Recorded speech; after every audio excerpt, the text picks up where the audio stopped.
नमस्कार दोस्तों, मेरा नाम है विजय कुमार गिरी और मैं आप लोगों का एक बार फिर से स्वागत करता हूं अपने यूट्यूब चैनल जिसका नाम है सुगा क्लासेस फॉर एग्रीकल्चर। दोस्तों, आज हम पढ़ने वाले हैं एक कॉम्पिटिटिव बुक ऑफ एग्रीकल्चर जिसको डॉक्टर निमरा सुंडा जी ने लिखा है। इसका हम 82वां लेक्चर पढ़ने वाले हैं। इसमें हम क्या क्या पढ़ेंगे? सबसे पहले तो इससे पहले वाला जो लेक्चर मैंने पढ़ाया था 81 लेक्चर, उसमें मैंने क्लासिफिकेशन जो बताया था प्लांट न्यूट्रिएंट का, वो एक जनरल क्लासिफिकेशन था। आज हम एक दूसरे तरीके का क्लासिफिकेशन पढ़ेंगे। ये भी काफ़ी ज़्यादा इंपॉर्टेंट क्लासिफिकेशन है प्लांट न्यूट्रिएंट का। जितने भी प्लांट के इसेंशियल न्यूट्रिएंट्स हैं उनको किस तरीके से क्लासीफाई किया गया है इसके बारे में डिटेल में समझेंगे। इसके बाद हम एक चीज़ और समझेंगे कि ये जो सॉइल टेस्टिंग होती है, जब हम किसी भी सॉइल को टेस्ट करने ले जाते हैं लैब में, तो वो क्या क्राइटेरिया होता है जिससे ये डिसाइड किया जाता है कि ये न्यूट्रिएंट इस सॉइल में कम है। कौन सा न्यूट्रिएंट कम है, कौन सा न्यूट्रिएंट ज़्यादा है और कौन सा न्यूट्रिएंट मीडियम में है। मतलब कैसे हम जान पाएंगे कि न्यूट्रिएंट खेत में कम है या ज़्यादा है? इसका चार्ट बढ़िया देखेंगे, उसको याद करने का प्रयास करेंगे।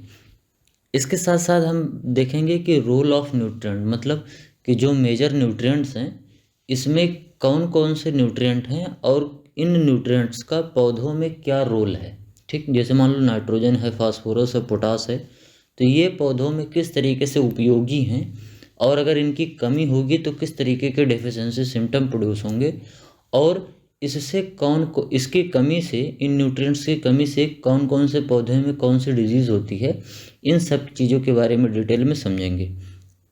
तो चलिए स्टार्ट करते हैं, समझना शुरू करते हैं। सबसे पहले देख लेते हैं जो क्लासिफिकेशन है प्लांट का। तो सबसे पहले जो क्लासिफिकेशन की हम बात करें तो उसमें जो इसेंशियल न्यूट्रिएंट आते हैं वो 17 इसेंशियल न्यूट्रिएंट होते हैं। क्लासिफिकेशन का सबसे पहला जो जनरल क्लासिफिकेशन का है दूसरे टाइप का, उसमें सबसे पहला है इसेंशियल न्यूट्रिएंट। इसेंशियल न्यूट्रिएंट कितने हैं? 17 हैं। इसको मैंने कल पढ़ाया था तो बताया था। According to Arnon and Stout there are 16 essential nutrient. Arnon और स्टाउट सॉइल साइंटिस्ट थे, उन्होंने सॉइल न्यूट्रिएंट की जो इसेंशियलिटी का क्राइटेरिया दिया था उसके आधार पर उन्होंने सबसे पहले 16 एसेंशियल न्यूट्रिएंट बताए थे, मतलब कि 16 न्यूट्रिएंट पौधों के लिए आवश्यक है।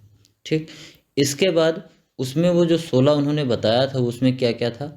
CHO, NPK, CAMGS, फीमन, सूजन, बी, कलमो। ठीक, इतना तो उन्होंने बताया था 16। बाद में एक निकल को भी जोड़ दिया गया जिसको 17वां इसेंशियल न्यूट्रिएंट कहते हैं। कई बार एग्जाम में पूछा जाता है कि 17वां इसेंशियल न्यूट्रिएंट कौन सा है, तो वो कौन सा रहेगा? निकल रहेगा। इसको कब ऐड किया गया है? 1987 में। इसको किसने बताया था कि ये भी एक इसेंशियल न्यूट्रिएंट है? निकल भी एक इसेंशियल न्यूट्रिएंट है। इसको बताने वाले जो साइंटिस्ट थे उनका नाम था ब्राउन एट अल।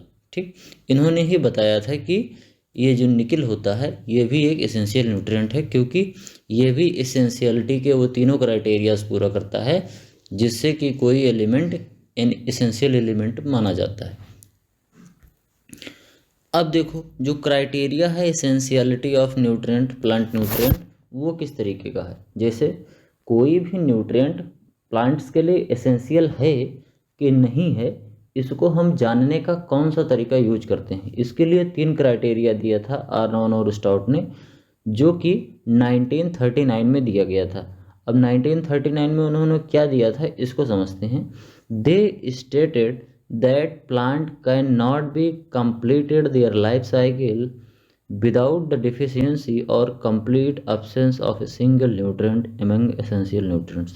सबसे पहला ये जो होते हैं, देखो 3 क्राइटेरियाज होते हैं, यहाँ तीनों लिखा नहीं है लेकिन मैं आपको बता देता हूँ। सबसे पहला क्राइटेरिया तो ये है कि इसेंशियल न्यूट्रिएंट वह होता है जिसकी कमी से पौधे अपनी लाइफ साइकिल नहीं पूरी कर पाते हैं। ठीक, एक बार फिर से समझना। इसेंशियल न्यूट्रिएंट वो होते हैं जिनकी कमी से पौधे अपनी लाइफ साइकिल पूरी नहीं कर पाते हैं।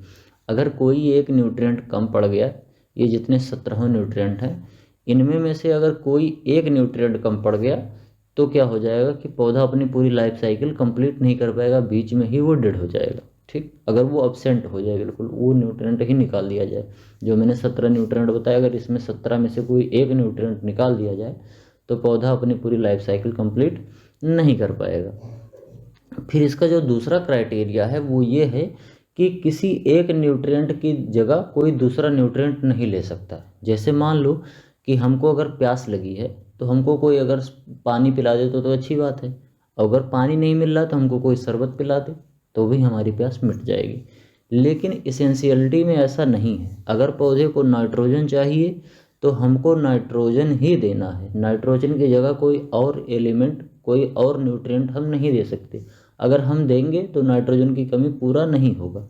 तो दूसरा क्राइटेरिया यही है कि किसी एक न्यूट्रिएंट की जगह कोई दूसरा न्यूट्रिएंट नहीं ले सकता है। अगर वो न्यूट्रिएंट कम है तो हमको वही न्यूट्रिएंट डालना पड़ेगा। कोई दूसरा न्यूट्रिएंट हम अगर डालेंगे तो हमारा जो पौधा है उस पर कोई प्रभाव नहीं पड़ेगा।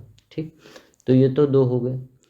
तीसरा ये है कि ये डायरेक्ट मेटाबॉलिज्म में प्लांट का जो मेटाबॉलिज्म होता है इसमें ये डायरेक्टली इन्वॉल्व होते हैं। तो तीन क्राइटेरियाज हो गए। कौन कौन सा? सबसे पहला कि इसकी कमी की वजह से पौधे अपनी लाइफ साइकिल पूरी नहीं कर पाएंगे। इसको कोई दूसरा एलिमेंट अपनी जगह पर नहीं ले पाएगा। मतलब एक एलिमेंट की कमी, एक न्यूट्रिएंट की कमी दूसरी न्यूट्रिएंट से पूरी नहीं की जा सकती। और तीसरा क्या है कि ये डायरेक्ट मेटाबॉलिज्म में इन्वॉल्व होते हैं, जो पौधा का मेटाबॉलिज्म होता है। ठीक, Arnold 1954 redefine the criteria of essentiality. बाद में उन्होंने रीडिफाइन भी किया था। सबसे पहले जब 1939 में उन्होंने एसेंशियलिटी क्राइटेरिया दिया था तो वो कुछ दूसरा था, जिसको बाद में उन्होंने रीडिफाइन किया 1954 में, जिसको अभी मैंने बताया। तो ये हो गया क्राइटेरिया। इसी से हम जान पाते हैं अगर कोई न्यूट्रिएंट इस तरीके का है तो हम कहेंगे कि वो न्यूट्रिएंट एसेंशियल है किसी भी प्लांट के लिए।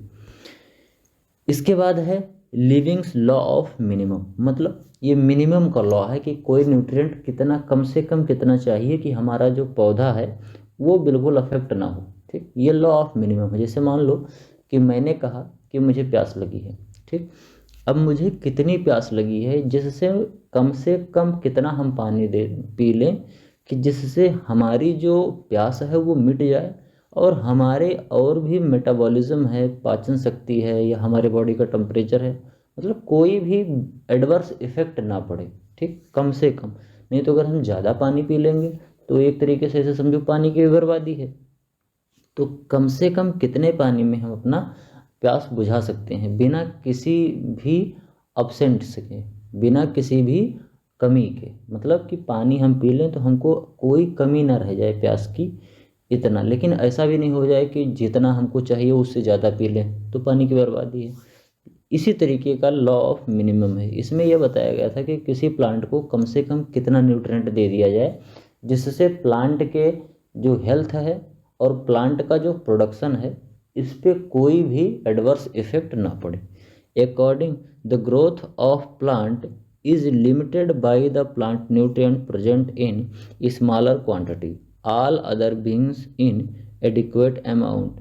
This has been restated as Barail concept. ठीक, तो ये मैंने बता दिया आपको। लॉ ऑफ मिनिमम का जो लेविंग्स थे, ये एक वैज्ञानिक है, लॉ ऑफ मिनिमम इन्होंने ही दिया था। कब दिया था? 1840 में दिया था। तो इसी को हम बोलते हैं लॉ ऑफ मिनिमम। इसके बाद इसेंशियल न्यूट्रिएंट तो हो गए। 17 इसेंशियल न्यूट्रिएंट जो थे वो तो मैंने समझा दिया। अब 17 इसेंशियल जो न्यूट्रिएंट थे उसमें बेसिक न्यूट्रिएंट था, प्राइमरी न्यूट्रिएंट था, सेकेंडरी न्यूट्रिएंट था और माइक्रो न्यूट्रिएंट था। ठीक, जिसमें से प्राइमरी न्यूट्रिएंट, बेसिक न्यूट्रिएंट और सेकेंडरी न्यूट्रिएंट, ये जो तीनों न्यूट्रिएंट थे ये मैक्रो में आते हैं, यानी कि मेजर न्यूट्रिएंट में आते हैं, और एक माइक्रो न्यूट्रिएंट या माइनर न्यूट्रिएंट में आते हैं। इसके बाद है बेनिफिशियल न्यूट्रिएंट। अब बेनिफिशियल न्यूट्रिएंट, एसेंशियल न्यूट्रिएंट तो खत्म हुआ, अब बेनिफिशियल न्यूट्रिएंट। ये 4 होते हैं पूरे दुनिया में। प्लांट को ग्रो करने के लिए केवल 4 बेनिफिशियल न्यूट्रिएंट। कौन कौन सा? वेनेडियम, सिलिकॉन, कोबाल्ट और सोडियम। वीसिकोना, वीसिकोना क्या है? वीसिकोना। V for vanadium, CSI silicon, CO मतलब कोबाल्ट एंड सोडियम बोले तो Na ना। वीसिकोना। देखो, फी मंसूजन भी कलमो CHO NPK CAMGS, 17 तो इधर हो गया। उसके बाद वीसिकोना, ये 4 क्या हो गए बेनिफिशियल न्यूट्रिएंट। इस तरीके से मैंने याद किया है, आप भी इसी तरीके से याद कर सकते हैं। इसके बाद है फंक्शनल न्यूट्रिएंट। बेनिफिशियल हो गया, अब तीसरा क्या है functional nutrients. The term functional nutrient was proposed by DJ Nicholas 1963। Nicholas ने दिया था, DJ निकोलस ने क्या दिया था 1963 में ये कॉन्सेप्ट दिया था फंक्शनल न्यूट्रिएंट का। ये फंक्शनल न्यूट्रिएंट क्या होते हैं, जितने भी इसेंशियल न्यूट्रिएंट है, मतलब वो जो 17 इसेंशियल न्यूट्रिएंट है वो, और इसके साथ साथ बेनिफिशियल न्यूट्रिएंट जो कि 4 हैं, इन दोनों को मिला के जो 21 न्यूट्रिएंट होते हैं इनको हम क्या बोलते हैं बेनिफिशियल न्यूट्रिएंट। इसमें थोड़ा सा करेक्शन है, आप ये इसेंशियल न्यूट्रिएंट जो 16 है इसकी जगह पर 17 कर लेना, और ये जो है फंक्शनल की जगह पे 20 में एक 21 कर लेना। यहाँ पर ये थोड़ा सा गड़बड़ हो गया है, 16 हो गया है।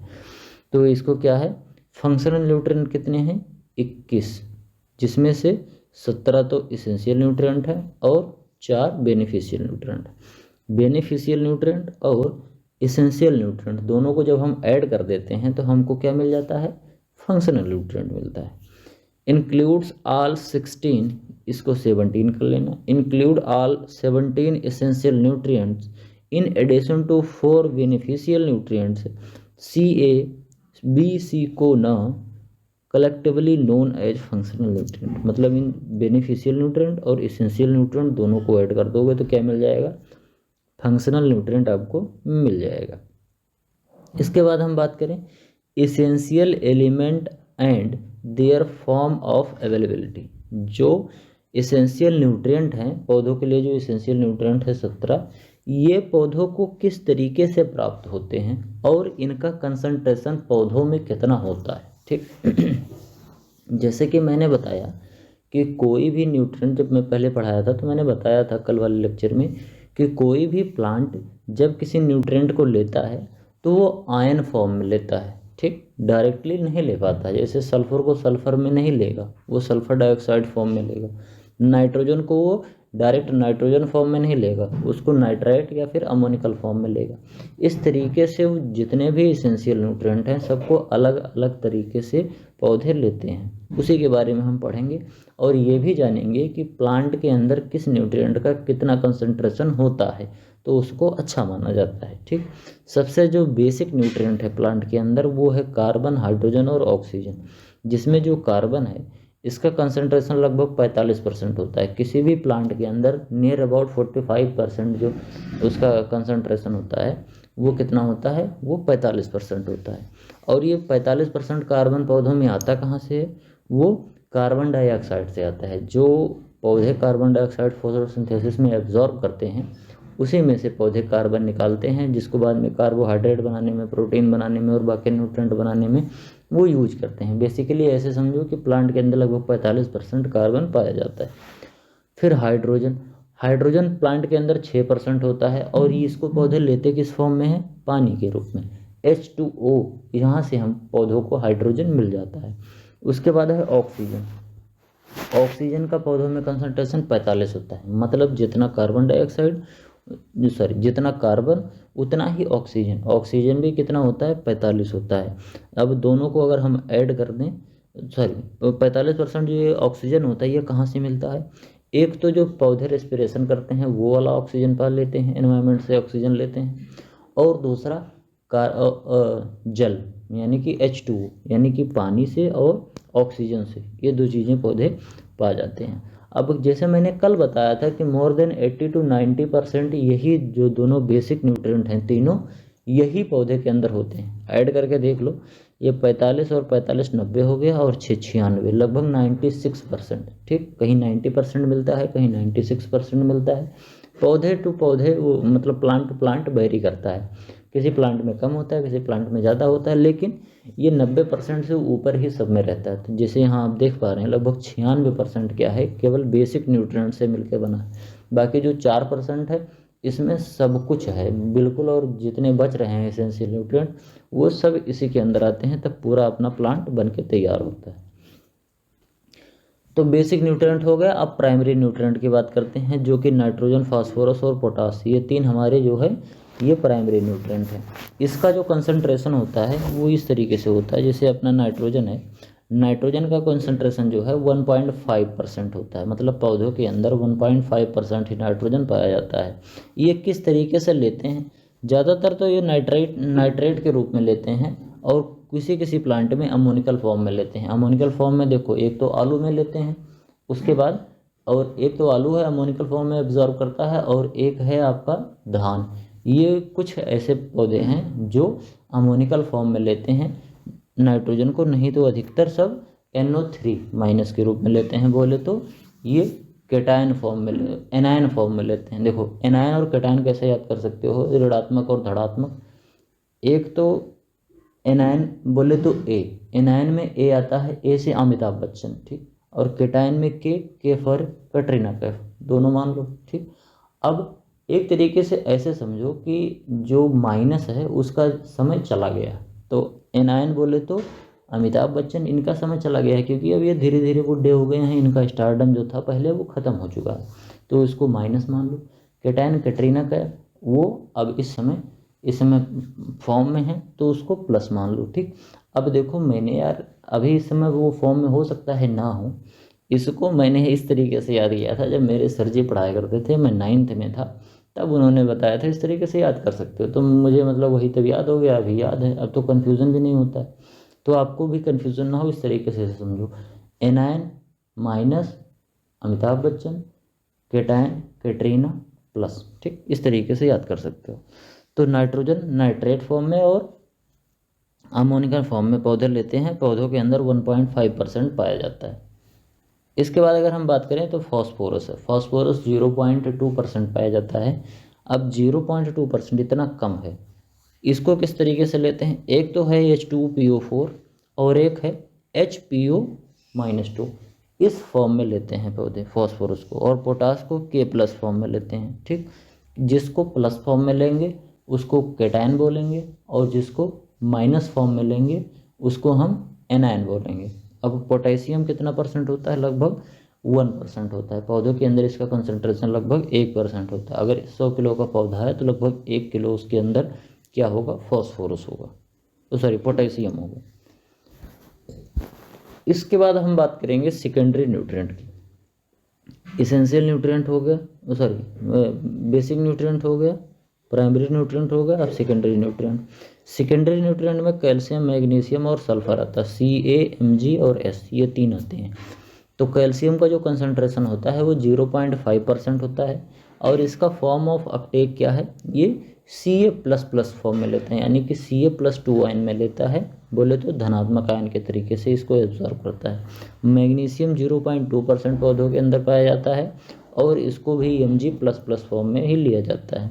सल्फर जो है 0.1% पौधों के अंदर पाया जाता है, इसको सल्फर डाइऑक्साइड रूप में और SO2-4 आयन के रूप में लिया जाता है। तो ये कुछ फॉर्म है। ये जो फॉर्म है काफ़ी ज़्यादा इंपॉर्टेंट है, इसको नेग्लेक्ट बिल्कुल नहीं करना। कई बार पूछते हैं कि कौन कौन सा इसमें एलिमेंट है जो कि एनायन फॉर्म में पौधे एब्जॉर्ब करते हैं, तो इसमें इसे लिया रहेगा, तो आपको देखना रहेगा कि एनायन फॉर्म में कौन सा न्यूट्रिएंट एब्जॉर्ब होता है, तो ये भी जानना काफ़ी ज़्यादा ज़रूरी है। कई बार ऐसे क्वेश्चन पूछा जाता है कि पौधे पोटेशियम को किस फॉर्म में एब्जॉर्ब करते हैं, तो उसमें 4 ऑप्शन आपको मिलेगा, तो उसको आपको ध्यान से देखना है, इसको बिल्कुल भी निगलेक्ट नहीं करिएगा। ये आप कर सकते हैं, क्योंकि अब ये सेकेंडरी न्यूट्रिएंट के बाद जो है आगे वो ज़्यादा इंपॉर्टेंट नहीं है। ज़्यादातर बेसिक न्यूट्रिएंट, प्राइमरी न्यूट्रिएंट और सेकेंडरी न्यूट्रिएंट, इन्हीं से पूछा जाता है कि पौधों में इनका कंसंट्रेशन कितना होता है। बाकी माइक्रो जो न्यूट्रिएंट है उसमें तो नहीं पूछा जाता है, बाय द वे अगर पूछ लिया जाता है तो आपको जानना जरूरी है। इसके बाद हम बात करते हैं माइक्रो न्यूट्रिएंट की। माइक्रो न्यूट्रिएंट में सबसे पहला एलिमेंट जो है वो अपना आयरन है। आयरन कितना पाया जाता है? 100 ppm। अभी एक बार देखो मैं बता दे रहा हूँ, 100 ppm का मतलब होता है 0.01%। बाकी और जितना है सब आप परसेंट निकाल लीजिए, नहीं तो परसेंटेज पूछा नहीं जाता, क्योंकि इनका परसेंटेज धीरे धीरे और कम होता जाएगा। इसका परसेंट 0.005% आएगा, 20% का, तो इस वजह से धीरे धीरे बहुत कम होता जाता है। इसी वजह से आपको ppm में ही याद कर लेना ज़्यादा अच्छा रहेगा। तो आयरन 100 ppm ज़रूरत होता है, जिसको ये मेनली इसको एनायन फॉर्म में लेते हैं, और कभी कभी कैटायन फॉर्म में लेते हैं, फेरस और फेरिक फॉर्म में ले लेते हैं, ठीक। इसके बाद फिर जिंक है। जिंक 20 ppm पौधों के अंदर पाया जाता है और ये जिंक को भी ये प्लस आयन के रूप में लेते हैं। मैग्नीज जो है ये 50 ppm पौधों के अंदर पाया जाता है, इसको भी प्लस आयन के रूप में लेते हैं। जो बोरान है, बोरान 20 ppm, ये काफ़ी ज़्यादा इंपॉर्टेंट है, इसको याद कर लेना। ये जो बोरान है इसको याद कर लेना कि 20 ppm पाया जाता है पौधों के अंदर। इसको लेते हैं H3BO4 यानी कि बोरिक एसिड फॉर्म में इसको एब्जॉर्ब करते हैं। इसको भी याद कर लेना कि पौधे बोरान को किस फॉर्म में लेते हैं, तो आपका ये बोरिक जो एसिड है इस फॉर्म में पौधे इस न्यूट्रिएंट को एब्जॉर्ब करते हैं। कॉपर जो है ये 6 ppm पाया जाता है, एक कंसंट्रेशन होता है जिसको Cu++ रूप में लेते हैं, मतलब एनायन फॉर्म में इसको भी केटायन फॉर्म में इसको भी लिया जाता है। मोलिब्डेनम जो होता है ये 1 ppm से कम, 0.1 ppm इससे कम, इतना ही कंसंट्रेशन पाया जाता है। मोलिब्डेनम काफ़ी कम होता है। MoO4-2 के रूप में इसको लेते हैं, बोले तो इसको भी एनायन फॉर्म में लेते हैं, ऋणात्मक आयन के रूप में। क्लोरीन 100 ppm ज़रूरत होती है, जिसको भी ऋणात्मक आयन के रूप में लेते हैं। और ये निकेल जो होता है ये 0.1 से 1 ppm तक होता है पौधों के अंदर, जिसको पौधे किस तरीके से लेते हैं, धनायन के रूप में लेते हैं, Ni+2। समझ गए।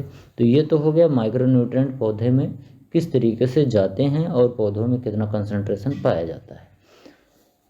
इन acidic soil phosphorus is available in P2O4 from form and at alkaline, जहाँ हाई pH होता है फॉस्फोरस वो PO4-3 फॉर्म में लेता है। देखो मैंने बताया, अभी मैंने थोड़ी देर पहले बोला था कि फॉस्फोरस 2 तरीके से लिया जाता है, जैसे नाइट्रोजन 2 तरीके से है और वैसे फॉस्फोरस भी 2 तरीके से एब्जॉर्ब होते हैं पौधे में। सबसे पहला तो है, अगर आपकी सॉइल एसिडिक है तो P2O4 फॉर्म में ले एब्जॉर्ब होगा, और अगर एल्कलाइन सॉइल है यानी कि pH ज़्यादा है तो किस फॉर्म में लेगा, PO4-3 फॉर्म में लेगा। ठीक, अगर pH कम है तो H2PO4 के आयन के रूप में लेगा, और अगर pH ज़्यादा है तो किस रूप में लेगा, PO4 रूप में लेगा। एक बार फिर से रिवाइज कर देता हूँ। एसिडिक सॉइल मतलब कम pH तो H2PO4 तरीके से लेगा, और अगर हाई pH है मतलब एल्कलाइन सॉइल है तो फॉस्फोरस किस तरीके से एब्जॉर्ब होगा, तब वो एब्जॉर्ब होगा PO4 के फॉर्म में। ठीक, most of plant absorb nutrient in reduced form. Reduced form समझ रहे हो, मतलब कि जो कम वाला होता है उस फॉर्म में लेते हैं, ये रिड्यूस्ड फॉर्म है। मतलब कि जो जैसे प्लस है, अगर ऋणात्मक आयन कम है या धनात्मक आयन कम है तो उसको हम क्या कहते हैं, रिड्यूस्ड फॉर्म, और अगर ऋणात्मक आयन ज़्यादा है तो रिड्यूस्ड फॉर्म। ठीक, मतलब जस्ट अपोजिट होता है धनात्मक और ऋणात्मक का। जैसे आयरन का जो रिड्यूस फॉर्म है वो ये है, ठीक, फेरस, और जबकि ये फेरिक जो है ये कैसा है, ये ऑक्सीडाइज्ड फॉर्म है। प्लस आयन बढ़ गया तो यानी कि क्या हो गया, ऑक्सीडाइज फॉर्म हो गया। ठीक, जैसे मैंने बताया था कि ऑक्सीडेशन में, ऑक्सीडेशन और रिडक्शन आपने पढ़ा होगा इंटर में।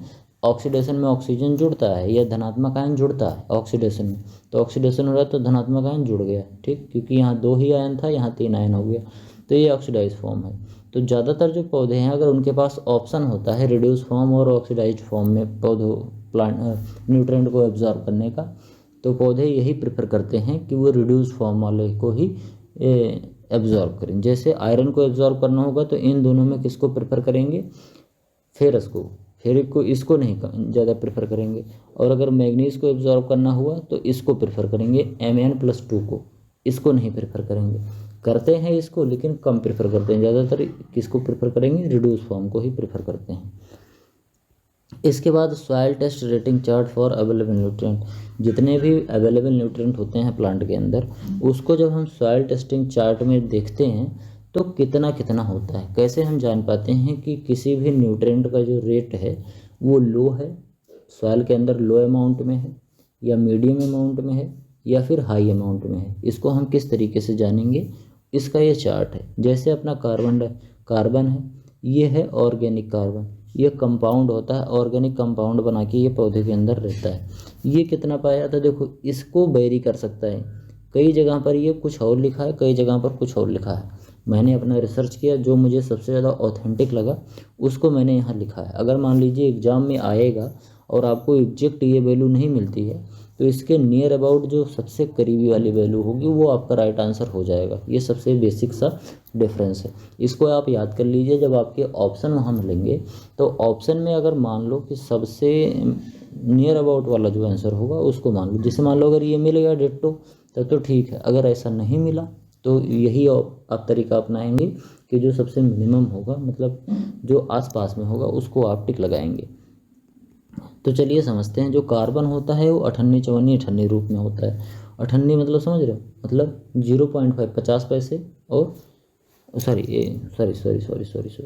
ये जो कार्बन होता है वो 0.5 से 7.5 के बीच में रहता है। 0.5 से 0.75 के बीच में रहता है। अगर इतना है तो मीडियम में है। ठीक, ये किस में बता रहा हूँ मैं, परसेंटेज में बता रहा हूँ।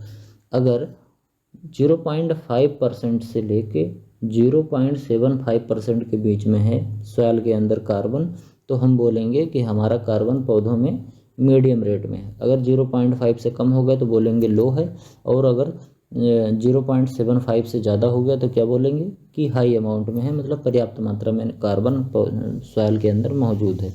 नाइट्रोजन को एल्कलाइन फॉर्म में लिया जाता है। ये क्या होता है, किलोग्राम पर हेक्टेयर में।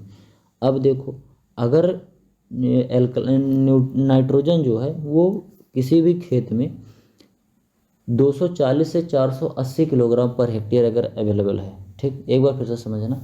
नाइट्रोजन अगर किसी खेत में 1 हेक्टेयर में 240 से 480 किलोग्राम उपलब्ध है तो हम क्या बोलेंगे कि इसका मीडियम रेंज है।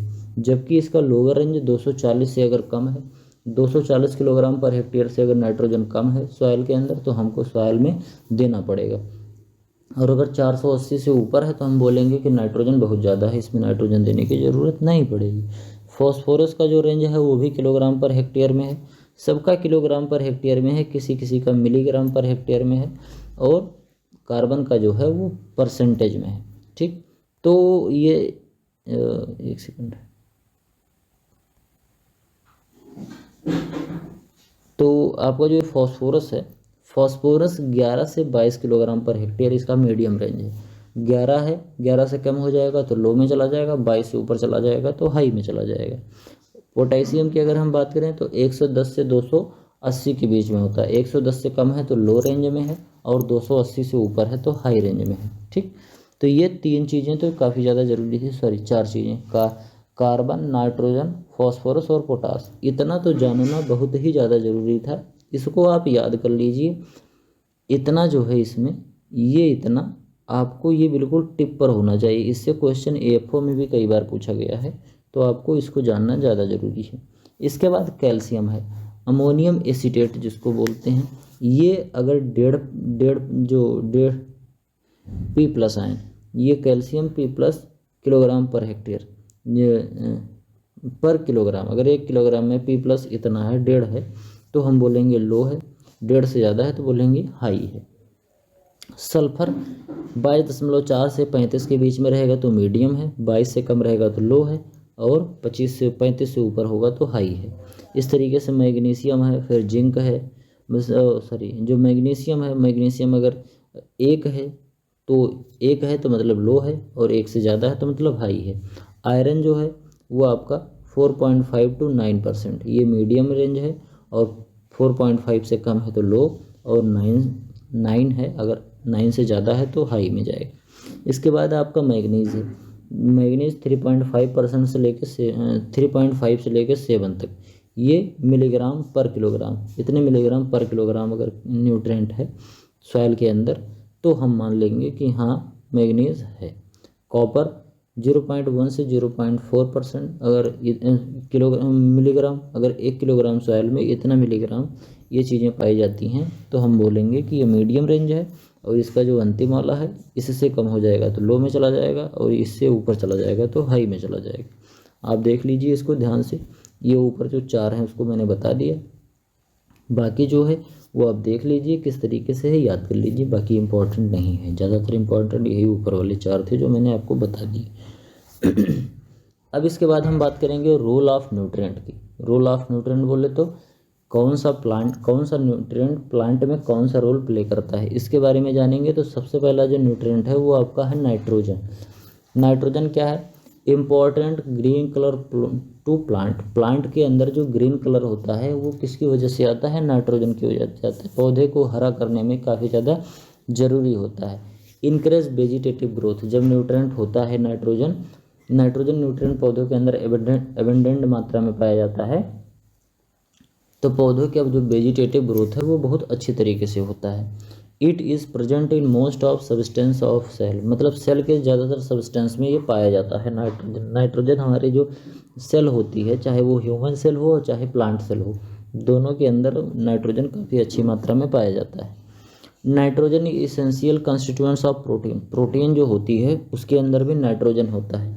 नाइट्रोजन, कार्बन, हाइड्रोजन और ऑक्सीजन, ये चार एलिमेंट बेसिकली प्रेजेंट होते हैं आपके प्रोटीन में। तो प्रोटीन में नाइट्रोजन क्योंकि प्रेजेंट होता है, इसीलिए नाइट्रोजन बनाने के लिए प्रोटीन बनाने के लिए नाइट्रोजन काफ़ी ज़्यादा ज़रूरी है। कंस्टिट्यूएंट्स ऑफ प्रोटोप्लाज्म, ये जो अपना सेल का प्रोटोप्लाज्म होता है क्लोरोफिल और कोएंजाइम में, इन सभी protoplasm of chlorophyll and coenzyme में ये न्यूट्रिएंट अच्छी मात्रा में पाया जाता है। एक बार फिर से समझना कि जो अपना प्रोटोप्लाज्म होता है क्लोरोफिल का और कोएंजाइम का, इसके अंदर भी नाइट्रोजन पाया जाता है। क्लोरोफिल बनाने के लिए नाइट्रोजन काफ़ी ज़्यादा ज़रूरी होता है।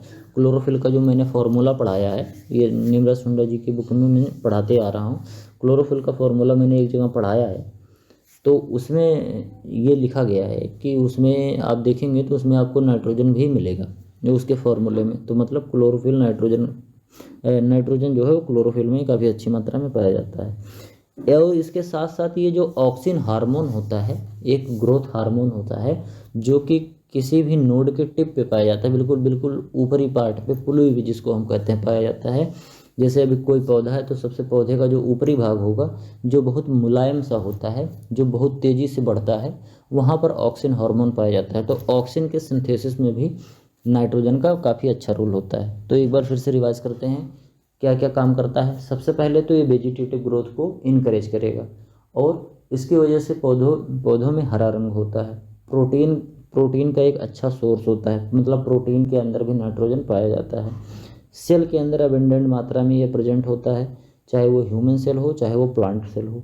क्लोरोफिल और कोएंजाइम के अंदर भी नाइट्रोजन पाया जाता है और इसके साथ साथ ही ऑक्सीजन के सिंथेसिस में भी नाइट्रोजन का काफ़ी इंपॉर्टेंट रोल होता है। तो ये प्लांट के अंदर ये रोल प्ले करता है नाइट्रोजन। अब अगर नाइट्रोजन की कमी हो जाए पौधों के अंदर, तब वो क्या सिस्टम देगा।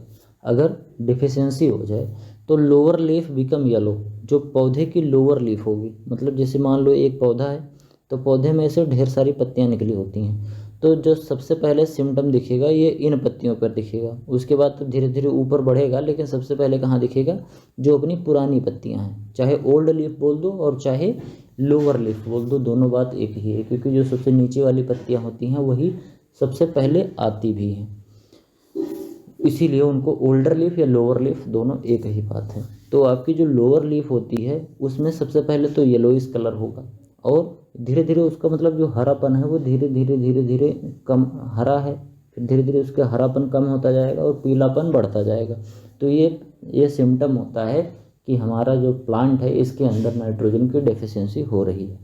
इसके बाद B shape chlorosis on older leaf और येलोइंग एट टिप, इसमें क्या होता है आप ध्यान से अगर देखेंगे तो आपको ये वी जैसे आकार का येलोइंग दिख रहा है। मतलब जैसे मान लो कि ये आपकी एक पत्ती है, ये आपकी एक ऐसी पत्ती बनी है, तो इसमें इस तरीके का ये वाला पोर्शन जो है ये धीरे ये तो हरा रहेगा, लेकिन ये बीच वाला पोर्शन ये जो है ये आपका पीला होता जाएगा। अब अगर आप ध्यान से यहाँ पर देख पा रहे हैं तो ये देखिए इसमें आपको वी आकार का जो है वो येलोइंग दिखने को मिलता है, मतलब टिप पे ऐसा रहेगा और ऊपर जाके ऐसे हो जाएगा, तो ये वी आकार का बन रहा है आपका येलोइंग। ये एक सिम्टम होता है डिफिशियंसी का, जिससे हम जान पाते हैं कि पौधे के अंदर नाइट्रोजन की कमी है।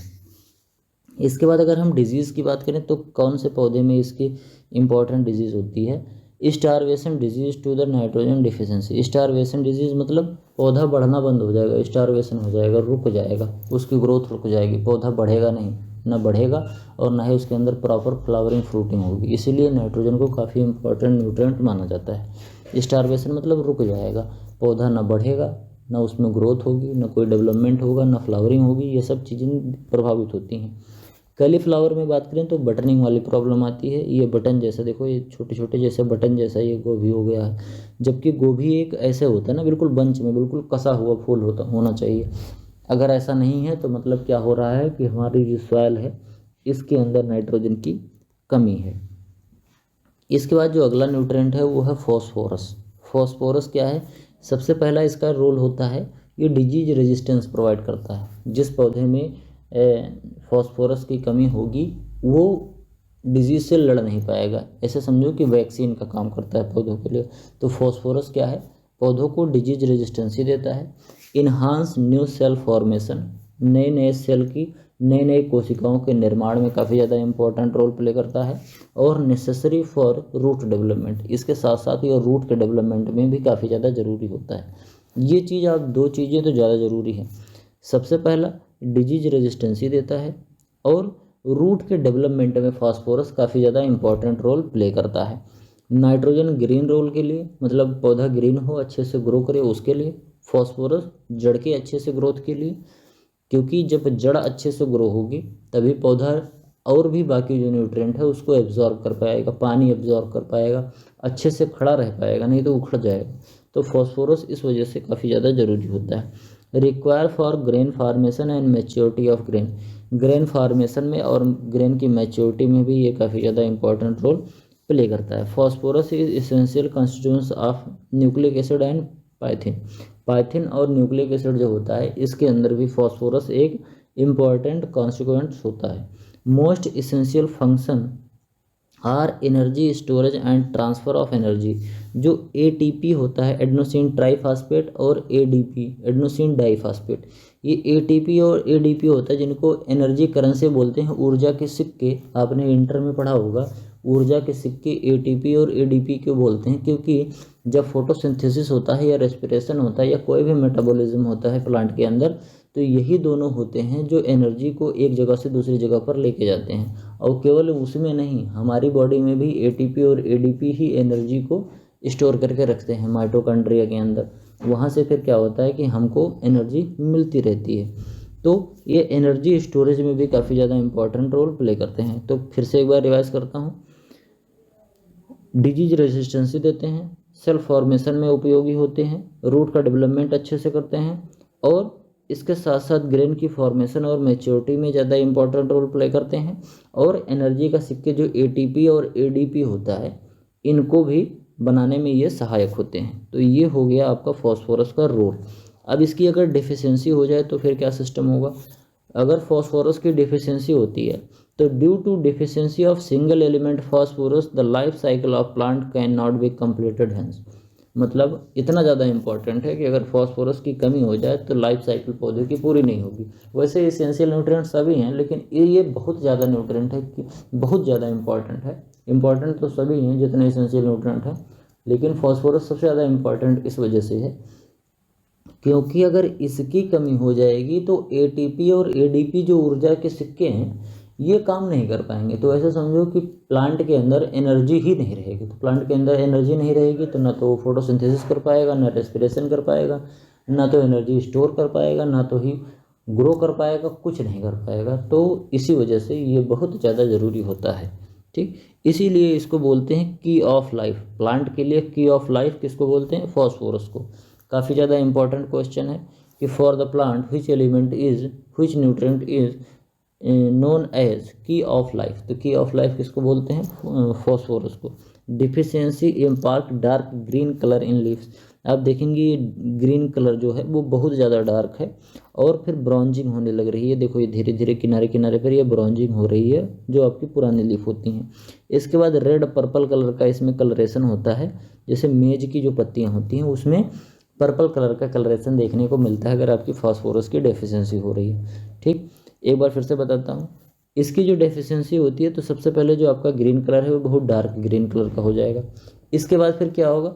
इसके बाद ये डार्क ग्रीन कलर जो आपकी पुरानी पत्तियों पे हुआ है ये धीरे धीरे वहाँ पर ब्राउजिंग होने लगेगी। आपको ब्राउन ब्राउन कलर का ये स्पॉट धीरे धीरे डेवलप होना स्टार्ट हो जाएगा किनारे किनारे से और बीच बीच में। तो और अगर मेज की हम बात करें तो मेज में पर्पल कलर भी आता है। सबसे पहले ग्रीन से पर्पल कलर आएगा, फिर उसके बाद फिर ऐसे ब्राउन कलर का ब्राउजिंग होने लगेगी। तो ये तो डेफिशिएंसी है फॉस्फोरस की, जिससे हमें पता चलता है कि हमारे पौधे में फॉस्फोरस की कमी है। अब फॉस्फोरस की कमी से डिजीज़ कौन सा होता है? सिकल लीफ डिजीज़, मतलब पौधे की पत्तियां जो होती हैं वो बीमार हो जाती हैं। तो पौधे की पत्तियों में अगर कोई कमी दिख रही है तो फॉस्फोरस डालना ज़रूरी होता है। इसके साथ साथ और भी डिजीज़ेस होती हैं जो पत्तियों को अफेक्ट करती हैं, लेकिन अगर न्यूट्रिएंट की कमी से हो रहा है पत्तियों में कोई प्रॉब्लम, तो इसमें सिकल लीफ डिजीज़ जो होती है वो फॉस्फोरस के लिए उत्तरदायी होती है। तो आज के लिए केवल इतना है। आई होप आपको वीडियो पसंद आया होगा। वीडियो पसंद आया हो, जो मैंने पढ़ाया आपको समझ में आया हो, तो उसको लाइक करें वीडियो को। आपके जो भी सुझाव हैं उसको कमेंट बॉक्स में ज़रूर लिखें, इससे मुझे काफ़ी ज़्यादा मोटिवेशन मिलता है। चैनल पर पहली बार आए हैं, अभी तक या चैनल को सब्सक्राइब नहीं किया है तो चैनल को सब्सक्राइब जरूर करें, मुझे मोटिवेट करें, क्योंकि इसमें काफ़ी मेहनत लगती है इसको बनाने में। एक PPT बनाओ, फिर उस पर रिसर्च करो, उसको लिखो, फिर उसके बाद उसको प्रेजेंट करो, रिकॉर्ड करो, वीडियो एडिट करो, ये सब चीज़ें करनी पड़ती है। इसी वजह से आपके सपोर्ट की ज़्यादा ज़रूरत है। लाइक, शेयर और सब्सक्राइब करते रहिए। मिलते हैं किसी दूसरी वीडियो में, तब तक के लिए इजाज़त दीजिए। धन्यवाद।